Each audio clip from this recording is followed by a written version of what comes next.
বড়ুয়া ব্লকের সুন্দরপুর প্রাথমিক স্বাস্থ্য কেন্দ্রে মুর্শিদাবাদ বর্ধমান সীমান্তে দুটি পঞ্চায়েত সহ বহু মানুষের ভরসা এই স্বাস্থ্য কেন্দ্রটি। আগে এখানে ভর্তি থেকে শুরু করে সব ধরনের পরিষেবা চালু থাকলেও বর্তমানে অব্যাহত শুধু প্রাথমিক চিকিৎসাটুকু। একজন চিকিৎসক ও একজন কোপান্ডার নিয়েই কোনো রকমে চলে বড়ুয়া ব্লকের সুন্দরপুর প্রাথমিক স্বাস্থ্য কেন্দ্রটি।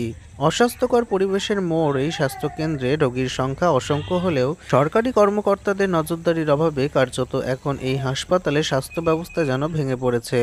স্থানীয়দের দাবি, হাসপাতালের দিকে নজর দিক সরকারি কর্তৃপক্ষ।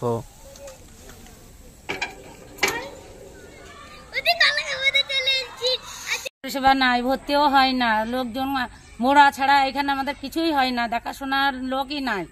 একটা খালি ডাক্তার আছে, 1.5টা 2টো পঞ্জু থাকে, পেশেন্ট হয় মেলা, কিন্তু চিকিৎসার লোক নাই, ডাক্তার নাই। আরো ডাক্তারের দরকার, এখানে মানে নার্সের দরকার। এই স্বাস্থ্যকর পরিষেবাটা খুব একটা ভালো নয় না। আচ্ছা, পরিষ্কার পরিচ্ছন্ন ঠিকঠাক হাসপাতাল করে না? পরিষ্কার পরিচ্ছন্ন যেহেতু যেটা লোক আছে তারা এখানে কাজ করে, এবার লোক তো না এখানে লোক থাকবে তবে তো করবে। এত বড় হাসপাতাল, আগে তো ভর্তি হতো, আগে ভর্তি হতো, এখন আর কিছুই নাই। এখন ভর্তি মধ্যে কিছু হয় না, কিছু হলে চরম করে আমাদেরকে বোড়া যেতে হয়, আমাদেরকে এইখানে কোনো চিকিৎসাই নাই। এই যে কান্দি যেতে হয়, বোড়া না হলে কান্দি যেতে হয়। রোগী হয় এখানে রোগী হয়, প্রচুর লোক হয়, কিন্তু একটা ডাক্তার কি করবি, একটা ডাক্তারে আর ওই 2টো লোক আছে, একটা নার্স আছে, 2টো নার্স আছে, ওরা তো এসে কি করবে, আর কত লোক কি সামলাইতে পারে? আমাদের এইখানে একটা অবশ্যই হাসপাতালের দরকার। আমাদের যা এত বড় গ্রামটা, একটা কোনো নাই, দেখাশোনার লোকই নাই। কি নাম আপনার? আমার নাম চান্নিয়া বিবি। এখানেই বাড়ি? হ্যাঁ, এখানেই বাড়ি।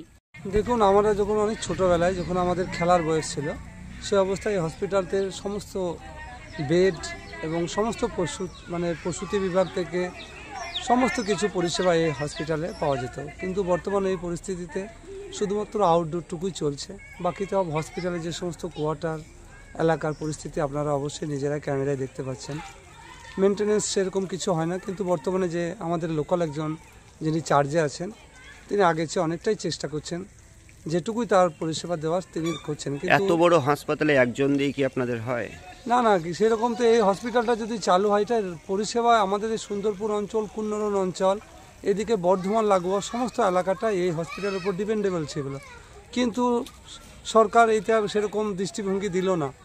যদি দিত, এই হসপিটালটাকে নতুন করে সাজানো হতো, তাহলে প্রচুর মানুষ উপকৃত হতো। কারণ ছোটোখাটো বিষয়ের ক্ষেত্রে আমাদেরকে বড়োয়া, কান্দি এসব হসপিটালে আমাদেরকে রেফার করতে হচ্ছে। বর্তমান যেখানে 2024 সাল, যেখানে ডিজিটালাইজেশন এবং সরকারের বিভিন্ন দিক থেকে পরিষেবা অনুন্নত থেকে উন্নতর হয়েছে, সেক্ষেত্রে আমাদের এই হসপিটালটা সে আদিম যুগের মতোই পিছিয়ে পড়ে আছে।